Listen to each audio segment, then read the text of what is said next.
Le Cameroun souffre de l'hyperconcentration du pouvoir à la présidence de la République. C'est pourquoi nous devons parler du retour au fédéralisme dans notre pays. La décentralisation telle qu'elle est présentée actuellement a plus de limites que d'avantages.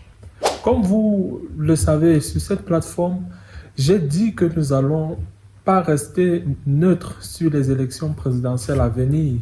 Nos voix doivent compter et nous devons impérativement proposer chacun sa vision et sa contribution pour le développement de notre pays. Comme qui dirait, une nation ne peut pas se développer lorsque tout est concentré à la présidence. Regardez par exemple dans quel pays la construction des autoroutes, les stades, etc. font l'objet des débats nationaux, doivent avoir l'approbation de la présidence. C'est quasiment un échec de gouvernance. Pour construire un stade à Nice en France, par exemple, je suis désolé, ce n'est pas à Paris, à la présidence, que les tractations se font. Il y a urgence donc à repenser le système et à réellement décentraliser le pouvoir. Et j'ai donc pensé au fédéralisme. Et quoi qu'on dise, le Cameroun pourrait bénéficier d'un système fédéral pour plusieurs raisons. D'abord pour sa diversité culturelle. Le pays est composé de nombreuses ethnies et groupes linguistiques. Donc un système fédéral permettrait de mieux représenter cette diversité et de respecter les spécificités culturelles. On pourrait effectivement avoir la décentralisation du pouvoir. Le fédéralisme favoriserait une distribution plus équilibrée des pouvoirs, réduisant la concentration au niveau central et permettant aux régions de mieux gérer leurs affaires. Ceci pourra nous conduire aussi à la résolution des conflits, pourquoi pas.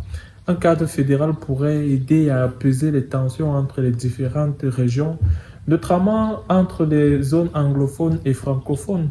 Il pourra nous amener une meilleure gouvernance, par exemple, en permettant aux autorités locales de prendre des décisions adaptées à leur contexte. Il va améliorer l'efficacité et la réactivité des administrations. Le fédéralisme pourra même renforcer notre démocratie en offrant de multiples formes de gouvernance.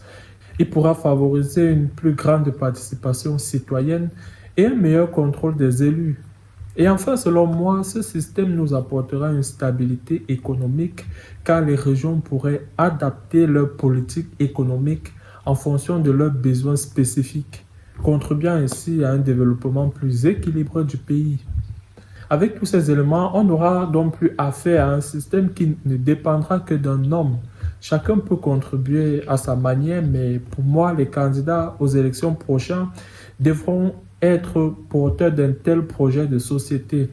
N'ayons pas peur de débattre de la forme de l'État si l'actuel ne correspond pas à nos attentes. Dites-moi ce que vous pensez dans les commentaires, les amis. Ciao, ciao.